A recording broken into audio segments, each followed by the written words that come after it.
अब आपके बीच में दिनेश लाल यादव निरहुआ जी को मैं आमंत्रित कर रहा हूं और एक जोरदार ताली बजे बक्सर की धरती से।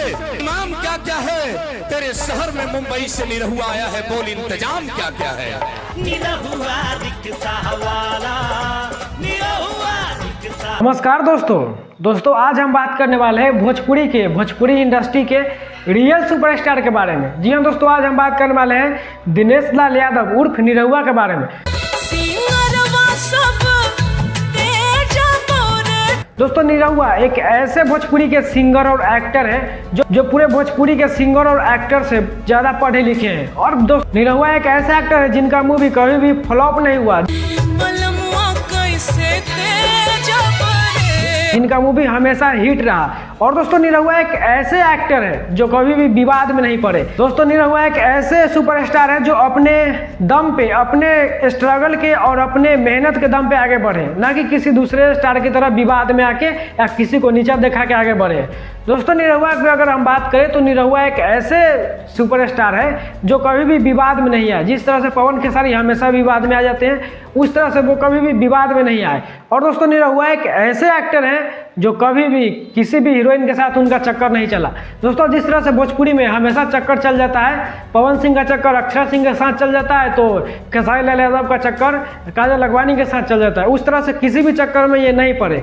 और ये एक लौता ऐसे एक्टर है जो कभी भी अपने जाति पे गाना नहीं गाए, कभी भी जाति को दो हिस्सों या दो टुकड़ों में बांटने का प्रयास नहीं किए।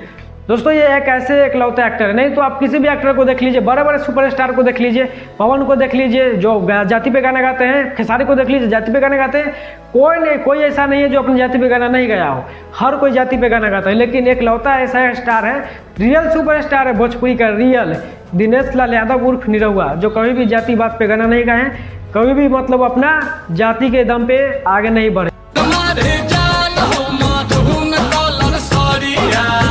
दोस्तों भोजपुरी के बहुत सारे बड़े बड़े सुपरस्टार जब अपना स्ट्रगल बताते हैं, जब अपना जीवनी बताते हैं, तो वो बोलते हैं कि हम बहुत ज़्यादा स्ट्रगल किए हैं, हमसे ज़्यादा कोई स्ट्रगल ही नहीं किया है। लेकिन दोस्तों अगर एक बार आप दिनेश लाल यादव उर्फ निरहुआ का स्ट्रगल सुन लीजिएगा ना, एक बार इनका स्ट्रगल जान लीजिएगा, तो आप खुद बोलिएगा कि इनसे ज़्यादा स्ट्रगल कोई भोजपुरी स्टार में नहीं किया। दोस्तों निरहुआ को पहले लोग दिनेश लाल यादव के नाम से जानते थे, निरहुआ के नाम से नहीं जानते थे, या बहुत सारे लोग तो उनको जानते भी नहीं थे। लेकिन दोस्तों निरहुआ को दिनेश लाल यादव से निरहुआ तक का सफ़र करने में बहुत स्ट्रगलदायक इनका लाइफ रहा, और इनका लाइफ में बहुत ज़्यादा स्ट्रगल रहा। अगर आप इनका स्ट्रगल एक बार सुन लीजिएगा तो आप भी कहिएगा कि जी यही सबसे ज़्यादा स्ट्रगल किए हैं भोजपुरी इंडस्ट्री में। दोस्तों निरहुआ अपना पढ़ाई पूरी करके जब घर आते हैं, जब वो अपना पढ़ाई पूरा करके कलकत्ता से 12वीं यानी कि 12th का पढ़ाई पूरा करके जब घर आते हैं, तो उनके पास दो ही रास्ता था, वो किसी जॉब ढूंढे या फिर कोई काम कर ले। तो भाई उनको ये लगा कि हम काम तो करेंगे लेकिन हम क्या काम करें, वो खोजने लगे। तो बात ऐसे था कि उनके जो भी घर में जो आदमी थे, चाहे उनके पापा थे या फिर उनके भाई थे, वो सारे लोग गाने बजाने के ही रास्ते में आगे बढ़ रहे थे। तो वो भी यही सोचे कि मेरे लिए यही सही होगा, हम भी गाने बजाने के रास्ते में चल पड़ते हैं, और वो उसी गाने बजाने के रास्ते में चल पड़े। लेकिन दोस्तों जब निरहुआ गाने बजाने के लाइन में जब चल पड़ते हैं और जब वो अपना गाने बजाने का काम स्टार्ट करते हैं, तो उनको लोग बिल्कुल पसंद नहीं करते हैं। वो लोग उनको बिल्कुल पसंद नहीं करते। पहले के ज़माने में जब बारात उरात आया करता था तो इनको बुलाया जाता था, या कोई भी कलाकार को बारात में ही बुलाया जाता था, या कोई फंक्शन वंक्शन होता था उसमें बुलाया जाता था। तो जब ये जाते थे निरहुआ किसी बारात में या कोई भी चीज़ में, जब ये बारात में जाते थे गाना गाने या कोई प्रोग्राम करने, तो इनको लोग बोलते थे कि यार क्या गा रहा है जो कान में मेरा गर रहा है, यार चुप रहो, तुम भी सो जाओ और मुझे भी सोने दो। इस तरह का मतलब कि इनका स्ट्रगल लाइफ था, लोग इनको सुनना नहीं चाहते थे। ये खुद बता 400 आदमी प्रोग्राम में आवे, अब बारात में अगर गावे जाल जाए तो बारात वाला कुल कहे अरे सूता मर्दे हमनियों के सूते था, चिल्लात था लोग बिना मतलब के। तो हमनी के तो ये डर रहे कि रात भर गावल ना जाए तो पैसा ना मिली, सवेरे तो गावल जा हमनी के बाराती कुल से भैया गावे था ना, तो बिहनवा पैसा ना दिए सर। नहीं दोस्तों, वो बहुत सारे प्रोग्राम करने जाते थे तो उनको पैसा भी मिलता, या कभी कभी उनको पैसा भी नहीं मिलता। बहुत सारे प्रोग्राम में तो उनको पैसा भी नहीं मिलता था, उनको खाली पैर ही घर वापस आना पड़ा। इस तरह से तो गायकी शुरू हो गई। शुरू में तो बहुत संघर्ष करे के पड़ल।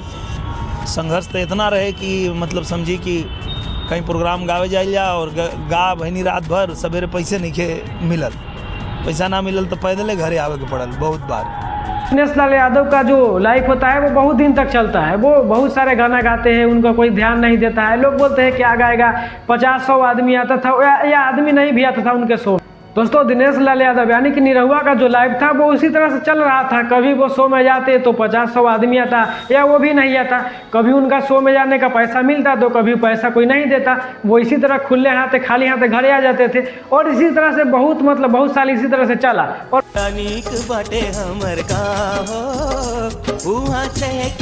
वो इसी तरह से चलते रहे। लेकिन दोस्तों इनका दिनेश लाल यादव से निरहुआ का उपाधि इनको तब मिला जब इनका एक गाना बहुत ही ज़्यादा हिट हुआ, इतना ज़्यादा वायरल हुआ जी आप सोच नहीं सकते। दोस्तों उस गाना का नाम है निरहुआ सटल रहे। दोस्तों इस गाने को इतना ज़्यादा जब वो ये गाना गाया, जब ये गाना रिलीज हुआ तो ये गाना इतना ज़्यादा हिट हुआ कि आज आप देख रहे हैं खेसारी लाल यादव के जो ये स्टेज शो या पवन सिंह का स्टेज शो में जितना आदमी था उससे कई गुना ज़्यादा आदमी उनके स्टेज शो में आने लगे। इतना ज़्यादा उनका गाना हिट हुआ, वो खुद अपने मुंह से बोलते हैं अपने। मंच पे गईला के बाद हमारा हाथ पैर सब कांपे लगल। हम जहाँ ले देखा था नहीं वहाँ ले आदमी दिखाई देता है कि मैं कौन गाना हम गाई का गाई इतना लोग के कैसे सुनाई। तब वो घड़ी हम बिरहा गावत रही। तब हम बिरहवा जब गावे शुरू कैनी तो पब्लिक लगल चिल्लाए। तो हम कहीं कहाँ चिल्ला तर भाई सुने आइल बड़ा बिरहा तो सुना। तो पब्लिकवा चिल्ला निरहुआ निरहुआ सटल रहे। कहीं अच्छा ये एल्बम सुन के आइल वालों ये लोग के तम गौनी निरहुआ सटल रहे। तो एगो गाना कितना 5 मिनट हमनी के प्रोग्राम रात भर गावे के पड़े। तो हम कहीं हो गई ना। अब बिरहा सुना लोग, फिर बिरहवा जैसे शुरू करी फिर चिल्ला निरहुआ निरहुआ सटल रहे। हम कहीं आए बाप ये के गनवा रात भर गावे के रात भर गाना कोई रात भर वो गाना गावे के पड़ल। बोलते हैं अपने दोस्तों यही गाना निरहुआ सटल रहे। यही गाना से निरहुआ को लोग दिनेश लाल यादव से निरहुआ बने। दोस्तों दिनेश लाल यादव को यानी कि निरहुआ को निरहुआ सटल रहे, यही गाना से इनको निरहुआ लोग बोलने लगे। पहले लोग इनको दिनेश लाल यादव बोलते थे या नहीं भी जानते थे कोई, लेकिन जब ये गाना गाए तो यही गाना से इनका पहचान बना और इनको लोग प्यार से निरहुआ बनने लगे। और इसी गाने के वजह से जब ये आगे किसी भी स्टेज शो में जाते तो इनके 1 लाख से 1.5 लाख लोग ऐसे ही आ जाते थे इनको देखने के लिए। और इनका स्ट्रगल लाइफ यहीं तक था। और उसके बाद तो इनका जो गाड़ी चला वो कभी रुक ही नहीं पाया। जब भी भोजपुरी में सन्नाटा छाता और भोजपुरी का कोई भी मूवी हिट नहीं होता तब निरहुआ का मूवी हमेशा हिट होता था। चाहे दोस्तों निरहुआ का मूवी आप कोई भी देख लीजिए, निरहुआ हिंदुस्तानी देख लीजिए, निरहुआ रिक्शा वाला देख लीजिए। दोस्तों निरहुआ ने ऐसा मूवी बनाया ना जिसको आप अपने पूरे फैमिली के साथ देख सकते हो। वो भोजपुरी को सही मायने में ले गए थे। वो भोजपुरी को इस तरह ले गए थे कि हाँ भोजपुरी था और भोजपुरी फिल्म में से भोजपुरी का सुगंध आता था। भोजपुरी माटी का सुगंध आता था। वो ऐसे फिल्म बनाए जो आप पूरे परिवार के साथ बैठ के देख सकते हैं। उनका जो मूवी है परिवार, आप देखिए पूरा इमोशन वाला मूवी है। उसमें सिखाया जाता है कि क्या संस्कार होता है, क्या भाई भाई में एकता होता है। उस तरह के मूवी वो बनाए थे। अगर आप एक्शन में आइएगा तो पटना चल पाकिस्तान मूवी देखिए, ये सब मूवी वो बनाए थे जो कभी भी फ्लॉप नहीं हुआ। और आजकल के एक्टर मूवी बनाते हैं जो आप अपने परिवार के साथ तो छोड़िए, आप अपने रिश्तेदार के साथ ही बैठ के नहीं देख पाइएगा। और अगर निरहुआ के गाना का बात की जाए तो कभी भी अश्लील गाना पे डांस नहीं किया, अगर किए भी होंगे तो बहुत कम किए होंगे। अगर निरहुआ के आप गाना सुनेगा तो बहुत अच्छे वो गाना गाए हैं, वो सिंगर भी। दोस्तों अगर आप अभी के जो सुपरस्टार हैं उनको अगर आप एक बार देख लीजिएगा, अभी निरहुआ भी सुपरस्टार है लेकिन जो फिलहाल अभी ट्रेंडिंग पर सुपरस्टार है उनको आप अगर देखेगा तो वो क्या होगा कि जब उनका गाना या मूवी जब हिट नहीं होता है तो वो आपस में भी विवाद कर लेते हैं। आपस में बात कर लेते हैं कि हम तुमको गरियाएंगे, तू हमारा गरियाना, दोनों में विवाद होगा। और पब्लिक को मतलब हम अपना ओर खींचेंगे कि आखिर विवाद किस लिए है, और पब्लिक ये बात जाके देखेगा और इसी में हमारा गाना हिट हो जाएगा और हमारा मूवी हिट हो जाएगा। तो ये तरीका अपनाए हुए। लेकिन दोस्तों निरहुआ एक ऐसे कलाकार थे जो कभी भी विवाद में नहीं पड़े और वो अपने दम पे जब भोजपुरी नीचे गिरा, उनका मूवी हिट हुआ और भोजपुरी आगे बढ़ा। और दोस्तों निरहुआ के कभी भी भोजपुरी में किसी हीरोइन के साथ चक्कर नहीं चला। अभी जिस तरह से चक्कर चल जाता है काजल लगवानी, अक्षरा सिंह, पवन सिंह, खेसारी लाल, ये चल जाता है, उस तरह से कभी भी चक्कर नहीं चला। और निरहुआ सभी एक्टर से ज़्यादा पढ़े लिखे हैं और निरहुआ कभी भी जाति को, समाज को बांटने का काम नहीं किया और कभी भी जातिवाद पे गाना नहीं गाया। सो दोस्तों आप क्या समझते हैं निरहुआ के बारे में और भोजपुरी के बारे में? आपको निरहुआ किस तरह के इंसान लगते हैं, कैसा एक्टर लगते हैं और भोजपुरी आपको कैसा लगता है? ये सारे चीज़ों के बारे में आप अपना राय कमेंट बॉक्स में जरूर दें। और दोस्तों वीडियो अच्छा लगा हो तो प्लीज़ वीडियो को लाइक करें और हो सके तो चैनल को सब्सक्राइब भी कर लें। चलिए दोस्तों मिलते हैं किसी ऐसे वीडियो में, तब तक के लिए धन्यवाद।